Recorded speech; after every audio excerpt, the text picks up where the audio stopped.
Sa Iloilo City, isa ka traffic aid sa syudad sang Iloilo nakuhaan sa letrato nga nagamaneho sang motorsiklo nga wala sang plaka. Traffic aid magapanabat suno sa hepe sa Transportation and Traffic Management Office.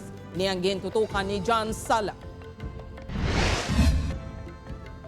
Ginatugyanan sang responsibilidad nga magsaway kag magpangdakop sa mga pasaway nga motorista nga mga traffic aid. Apang paano na lang kung ang dapat manaway sa lawayon man. Isa ka concerned citizen ang nagpadala sang isa ka litrato sa news team sang isa ka traffic aid nga nagamaneho sa motorsiklo nga wala sang plate number.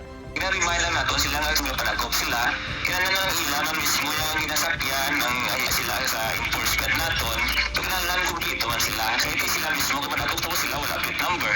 Mga pila ka beses na nga nadakpan si Manong Ryan bangod sa biolasyon sini sa pagpasakay sang pasahero sa hindi loading and unloading areas. Para sa iya, kung sila nga mga naghihimo sang biolasyon mainit sa mata sa mga traffic aid, dapat patas man ang pagtrato. Kung ang mga traffic aid ang nakahimo sang sala, dapat man nga sila ang manabad.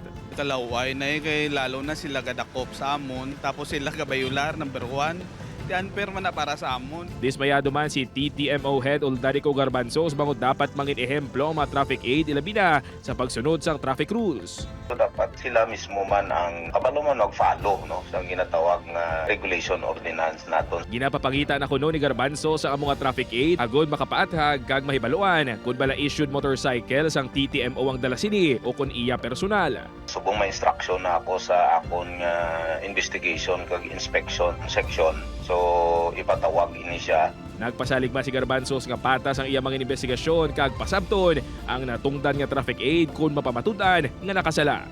Upod kay Hans Desierto, John Sala. 1 Western Visayas.